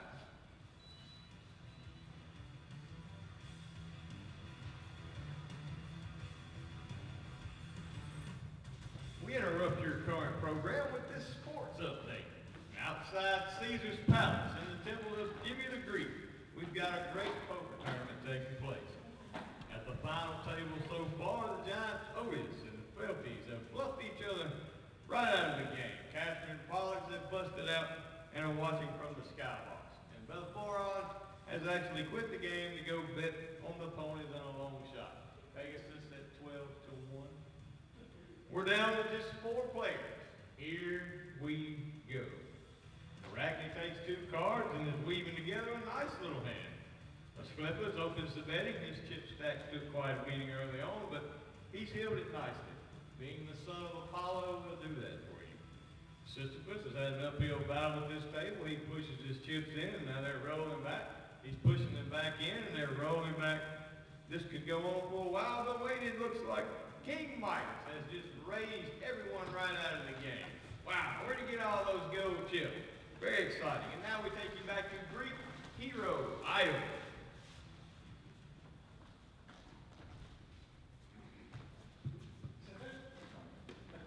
All right, let's pick us a hero. Who do we got next? I am Phaethon, and the sun is my father. He swore by the river Styx to grant any wish I have. So I'm going to drive the chariot of the sun. Mortal, this is folly. No one can drive that except the sun. But I shall, and I shall bring night and day to Mother Earth. Horses! The heavens are amazing. Look, there's Leo. Oh, and there's Cancer. Oh, he looks mad. Faster, horses, faster. Oh, wait, I'm going too fast. I can't horse together anymore. I'm breaking up and crashing. Ah! Sadly, thus is the fate of all mortals who attempt the deeds of the gods. You speak truly. He signed the waiver, didn't he? Yep. Then we're clear. Next. Hi, my name is Hercules. Hello, Hercules. Now, before you judge me, I want to say, I know I got some anger management issues, and I threatened to beat up the sea and shoot the sun.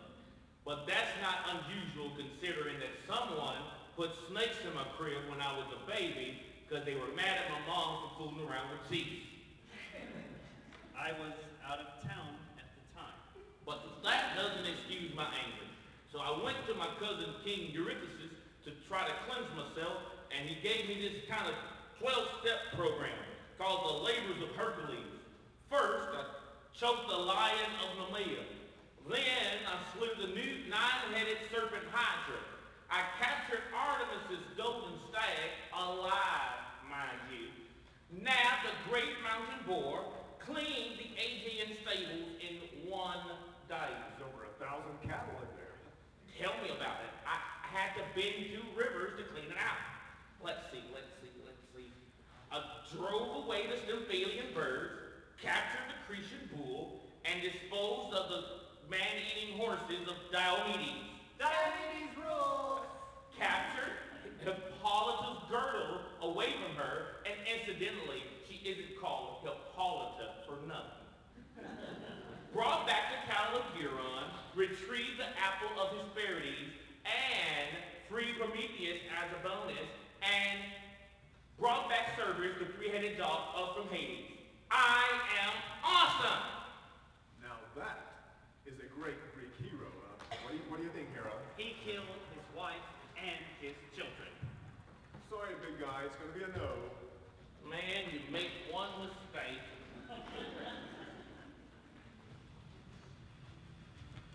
Let's take a quick break from Greek Idol and hop over to ESPN VI, that's ESPN 6, and check on the big tragedy face-off.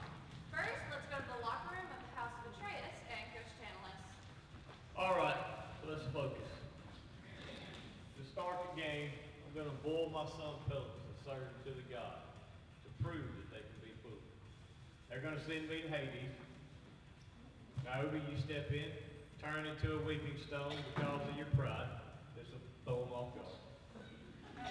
We know our bread and butter is with Iphigenia's sacrifice before the ships get sailed in the Iliad. Aristus, you're her brother. You do a surprise attack on her mom. And Electra, you just keep mourning because it becomes you. Now everybody thinks we're going to give them a happy ending. Let's prove them wrong. Tragedy! Now let's go to the locker room of House Thebes and Coach Oedipus. All right, you dirt, popsicle, flesh-eating maggot. King Laius will marry his cousin and have me. He leaves me in the wilderness to die because I'm destined to kill him. So in a trick, double play, reverse play, I don't recognize him and kill him. So I solve the Sphinx's riddle, which makes me a hero. I'm married to Costa, who is my wife, and Apollo sends a plague on us because until Tiresias tells us that I killed Dad and married my mom, and my mom commits suicide, and then I blind myself and I wonder for years. Now this is a very unconventional strategy. Now I need you to know your assignments, and let's go out there and kill them! Let us pray. Well, there you have it, sports fans, the inside scoop. The House of Athens was disqualified after testing positive for artificial dramatic irony, which left us this great showdown between Thebes and Atreus. Now, let's go back to Greek hero Idol, where I believe they've just crowned the winner, and it's Odysseus! Congratulations! Bravery, cunning, character art, smarts, and romance, and great little help from the gods. You really deserve it. I made the right choice. Odysseus, you are the Greek idol, the greatest Greek hero of all. How do you feel right now? Wow, That's great. For our viewers just tuning in from the West Coast, why don't you recap your story? my story? Where do I? Well, I know all about your exploits in the Iliad, so why don't you just pick up from there? Okay. Explain it to me again. Okay, so we're going to build this big horse thing, and we're going to leave it here. Then all the ships are going to sail out of sight. Except most of us are actually going to hide inside the horse. I get that part. Well, when the Trojans see us retreating, they'll run down here to see what's going on and destroy everything left behind. I get that part too, but where am I again? We leave you behind. See, that's what I thought you said. So you're telling me that the Trojans are going to come and destroy everything that's left behind, and what's left behind is me. And the horse. And me! Just tell them the story that I told you. Oh yeah, that'll work. Dude, it's reverse psychology. Trust me, it'll work. Besides, it's a done deal. The ships are sailing. We're already inside the horse. And here come the Trojans. Be cool. Be cool. Be cool. Where did everyone go? What is this big hollow wooden horse? Why are you here alone? It's for Athena. The Greeks quit and hope you would destroy it and bring a curse upon yourself. But I don't want anything to do with it, so I escaped before they said so. Achoo! What was that sneeze? Achoo! Achoo! What's this obvious belly hat? It's where the Greeks put all the sacred, hard-to-move stuff they wanted you to destroy. I see it. What are we going to do with it? Oh, come on and do it! Roll this suspicious hollow wooden horse with the sneeze inside, the belly hat, into the city. We will have a celebration to Athena in the morning and turn it into a playground for the kids. Guard it tonight.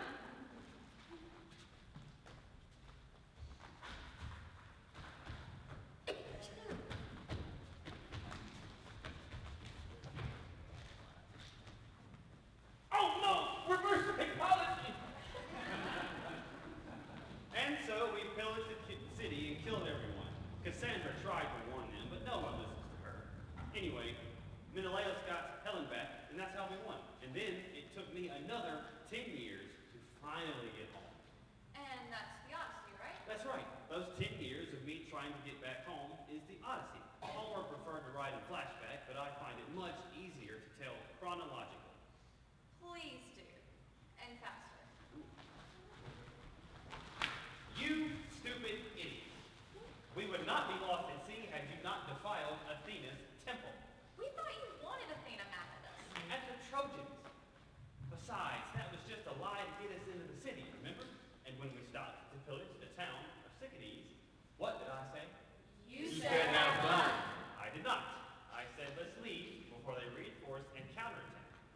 So then we have to make this hasty retreat to another island for repairs, and we end up in the land of the Lotus Eaters. Now, what did I say about Lotus? You said have fun. I did not. Lotus makes you lose your mind, memory, and desire to get home. It's a gateway drug game. You start taking Lotus, next thing you know, you're craving ambrosia. Who's got ambrosia? No one but the gods. I wish you guys would understand. We lost dozens of men to Lotus. Don't you get it? Any drug is bad. Even ambrosia? Especially Wait, isn't that, it's like the fruit salad stuff with the marshmallows on top? You guys never listen to me. You are all going to end up dead at this point. So please listen, all right? So here's what we have to do now. We're running a little short on supplies, so some of you are going to stay here on the boat, while the rest of you come with me. There's an abnormally large cave in the mainland hillside just right over there. Clearly someone must live there, so we'll take them some wine, and maybe they'll be kind enough to help us with some food for the journey. Okay? Sounds good to me. Worth a shot.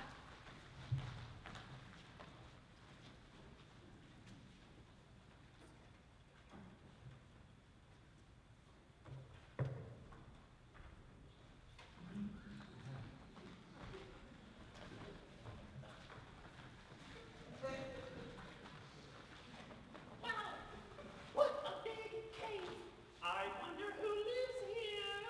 I do. I am Polyphemus, son of Poseidon. Who are you and what are you doing in my cave? My name is Nobody. We have traveled long and far and seek food and comfort under the traditional rules of Greek hospitality. Make a fine meal. Better than my sheep. You will be my guest for dinner.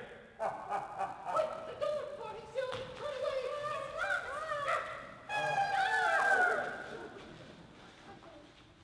Good night, nobody.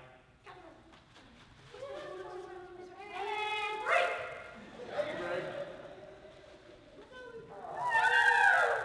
Now it's time to let my sheep run free. I will see you for dinner later. Quick! We haven't much time. You men sharpen that log to a point and put the tip in the fire. Oh, Polyphemus! Great Cyclops! Here, wash that man down with a bit of wine we brought. It's very strong. Not as strong as me. We'll see about that. That is some good hooch.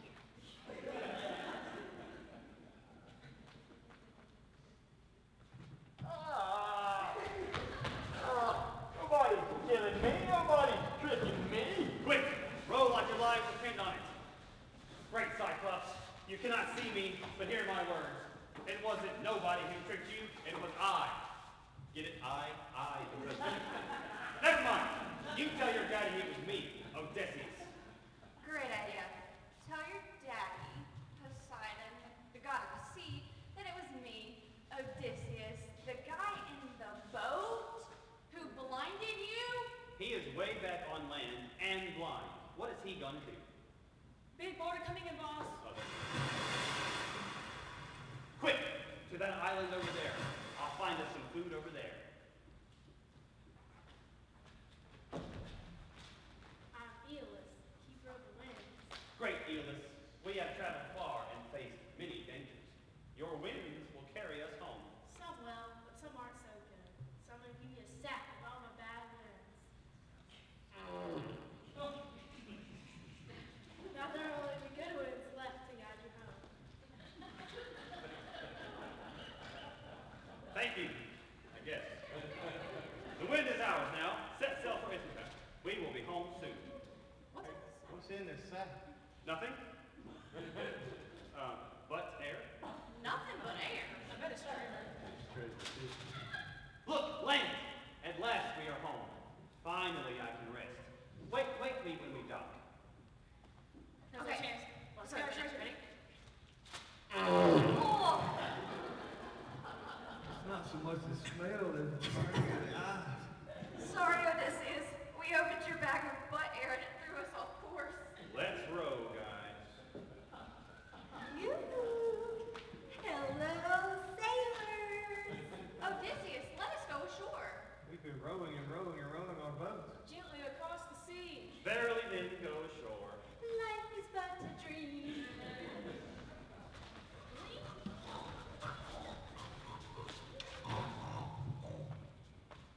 gone an awful long time. I better go after him, I suppose. Shall you go to Circe the Enchantress empty-handed? Wily crafty Hermes, what do you suggest? Flowers are always nice. Ding! And eat a little bit of this antidote so that she won't turn you into a pig. And she will try, and when she tries, she will get angry. And then you can threaten her and get whatever you want. Cool. Hail, Circe! Yes, I have been waiting for you.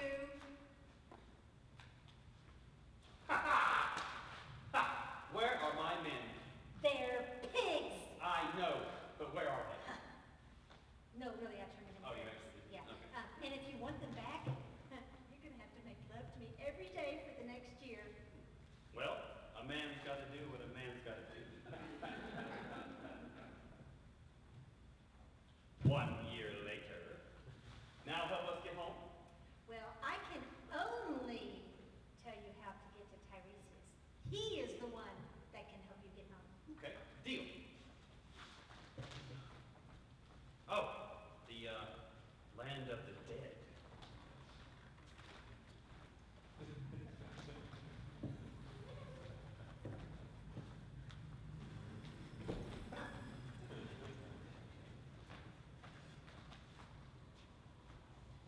Odysseus, Hear our words. Tell me, souls, help me get home. Tiresias, why is my journey so long? You ticked off Poseidon by killing his son, duh. Even a blind man could see that one coming. Be smarter from now on, and you'll get home. That's it. Be smarter? Picky, okay. Tell your men, do not eat the cattle of the sun god. son. Mom, you're dead? Yeah, it's not so bad. You could visit a little more often. Do you have any idea what I'm going through trying to get back home, Mother? I'm just saying. Odysseus! Agamemnon, I thought you got home after the war. What are you doing here? Yeah, about that. Remember when I killed my daughter so that we can go to war?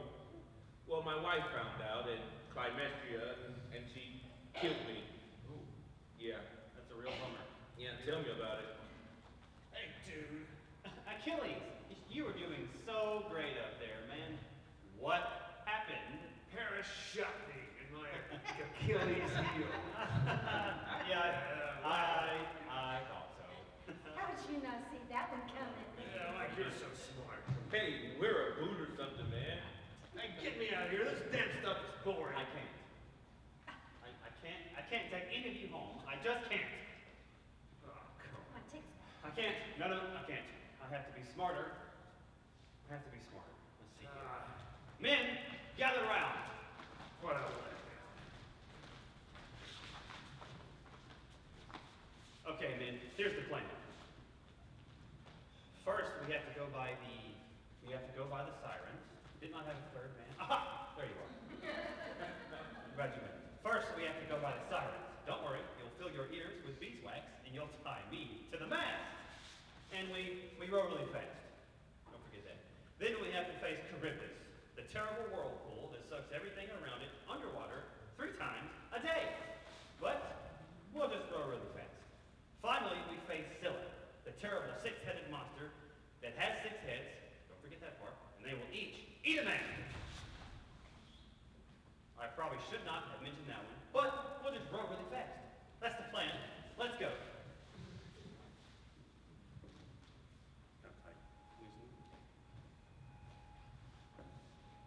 By the gods. Look out! Look out! Look out! Here! Come on, look out!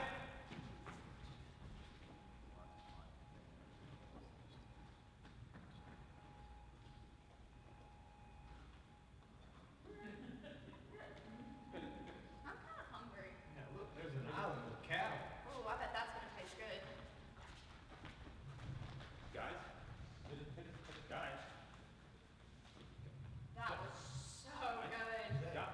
Brisket? Oh my Guys! God. Empty your ears! Leave that cattle alone!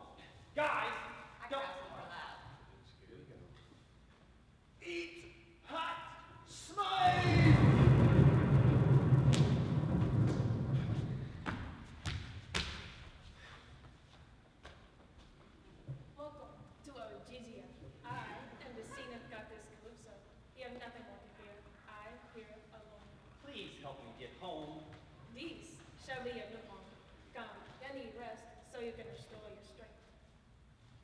Daddy, how long? Well, we can't make her let Odysseus go home now. She'll just get Uncle Poseidon to kill him, and we have to let her have some fun first. Well, how long? I promised his son I'd help. He doesn't look that much in a hurry. Calypso's hot. He's fine. How long, Daddy? I don't know. Hermes, how long have those two been going at it? 7 years. Daddy, he has a wife and a son. All right, Hermes, go tell Calypso she has to let Odysseus go home. You got it, boss. I love you. No, you don't. All you ever want is sex. Why can't we just talk? All you ever want to talk about is home and your wife.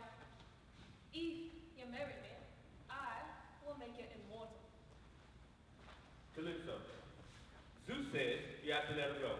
Hey, I live on an island alone. Where else am I supposed to find a husband? Hey, Zeus says that's how I roll. Hey, she's been hiding the supplies you need on the other side of the island. No. So look, you should be good now, so good luck. Oh, and Poseidon is visiting the Ethiops, so if you leave now, you can make it back home before Drama Queen calls Daddy. Hooray!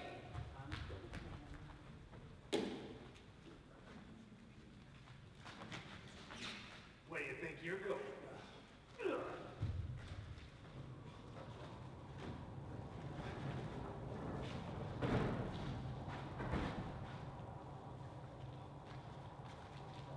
Oh, look, dog. A man is washed up on our shore. Should we help? Poor soul, I think we should. You there! What is your name? My name is a curse. I dare not speak it or bring the wrath of Poseidon on you as well. Oh, that's sweet. He's thoughtful. I only want to get home to my wife Penelope on the island of Ithaca. Hey, I know a Penelope of Ithaca. She has been missing her husband for almost 20 years now. Darling, what was his name? Jerry. No, it's not Jerry. But it's like Jerry. Harry, Barry. Odysseus. No, it's not it. Oh, was it Laertes? From Hamlet? No, that's his father. Hamlet's father? No, the missing husband's father. He's been grieving until his son comes home. What was his name? Odysseus. Oh, wait, it'll come to me. My name is Odysseus. Hamlet's father was a ghost. I don't even think he had a name besides the king of Denmark because Hamlet was always called the prince of Denmark. Who's Hamlet? I don't know. Hasn't been written. My name is Odysseus. I fought in the Trojan War. I traveled to the land of the winds, the land of the dead. I fought, well, let's just go down the list. I fought Cyclops, Scylla, Circe, Calypso, Poseidon. I am Odysseus! Well, whoever you are, stranger, for I am the king of this land, and you have my word. If you wish to set sail to Ithaca, then I shall send you to Ithaca, with many gifts and riches from us, because you've entertained us on our way to the spa. Travel well, stranger. Odysseus, it is I, Athena. I come bringing this cloud as cover, and when you awake, you will be in Ithaca, but do not go home, for it is not safe for you yet. What has become of my wife and my home? It has been overrun with rude suitors trying to marry your wife. She is weaved and unraveled, a shroud for your dying father. She could have continued, but for your disloyal maids told them of her tricks. So, what has become of my son Telemachus? He has just returned home from his own great journey, searching for you. He is hidden in the shed of the swineherd. Hide your treasure, go there. I shall disguise you for your protection until you are ready to claim your throne again. That's it? Okay, you can at least hunch over. They'll think you're a beggar. Trust me. Hello, beggar. Go ahead. You must be Telemachus. Yes, but It is I, Odysseus, your father. Dad? Boy, did I miss you. I had to run a three-legged race with Uncle Stumpus at the father celebration. Listen, take me to the house. I'll be disguised. While you hide all the weapons, I'll figure out what to do next. Drachma for a beggar. Please be kind and help an old man I don't want to fight. You, old beggar. Don't drop us. Sit over there and wait. Over here. So. What's this? So rancid like an old beggar, but it's so fresh compared to this dung heap I lie dying in. It smells so familiar. It's been 20 years since I smelled this. Anything like this, could this be my master return? 20 years. That's 140 in dog years. I knew this day would come. You taught me how to fetch and play and sit and stay. And I stayed true to you, dear master. True to you in this home. I'm waiting for this day to return. I shed a tear of contentment and joy. I would leap to my feet if I could, but with my last dying breath, I give all honor to you, dear master. Who has thrown this old beggar in the dung? Have none of you any respect for those less fortunate than yourselves? Why would we show respect when we have been shown none? We have waited patiently. Surely Odysseus is dead. Tomorrow you shall choose a new husband, and we shall be kind to whoever serves us. Poop on you. Sad old beggar. I am so sorry the men have treated you in this manner. They insist you choose a suitor, you know. I only choose Odysseus, dead or alive. He is better than any of these men. I will wait as long as I must and pray that my son grows in his strength to defend himself. Yet they insist your life is in danger now as well. I have a plan. I shall announce that I shall only marry the man who can string Odysseus' bow and shoot an arrow through the handles of 12 axes. Only Odysseus can do that, and I shall not have to choose. Good plan. Oh, thank you. Good night. Good night. Then so it shall be. I shall string the bow and have my revenge on these foul 108 suitors. There are so many, though. I shall have Telemachus at my side. He's good for 2 or 3. But what of the rest? Athena, good goddess, I pray your aid. Help my hand be true and swift. Zeus, greatest of all, I have traveled and I am home now because of you. You who look kindly on those lost and wandering. Grant me peace and give me a sign that I shall prevail.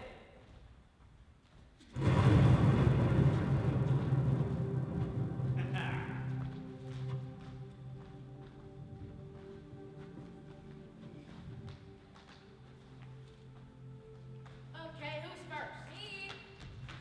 Me? Then me. Have you hidden all the weapons? Yes, and the loyal swineherd is prepared to lock all the doors from the outside. And the maid has hidden all the women in the safe room, and others in her room safe as well. Good. Then now is the time. I shall try to string the bow. Good luck. Yeah. If we can't do it, then how can an old man? How dare you? Well, you'll be flimsy when you're dead. I am Odysseus. I am victorious. You can't hide from my fierce strength. There's one for you. I am victorious. You fought well today, my son Telemachus. Thank you, Father. I killed that one. Very good. Clean this mess up. All bodies rise. Thank you.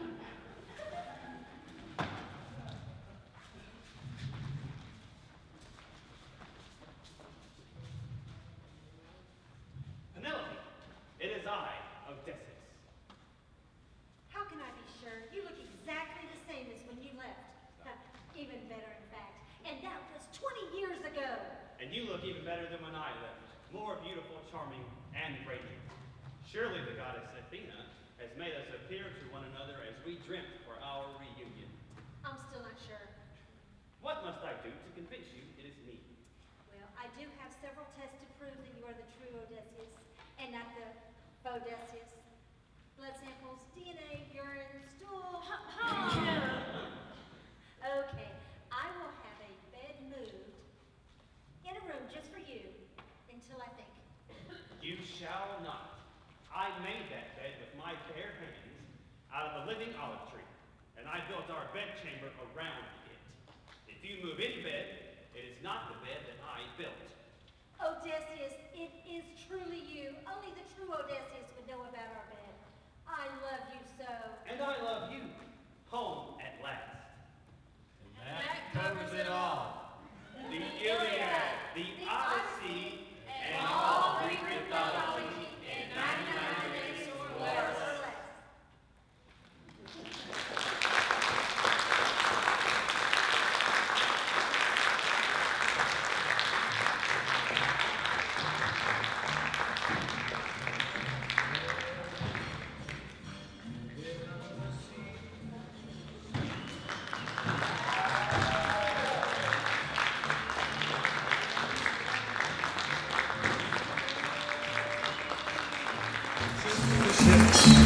And go sailing somewhere beyond the sea.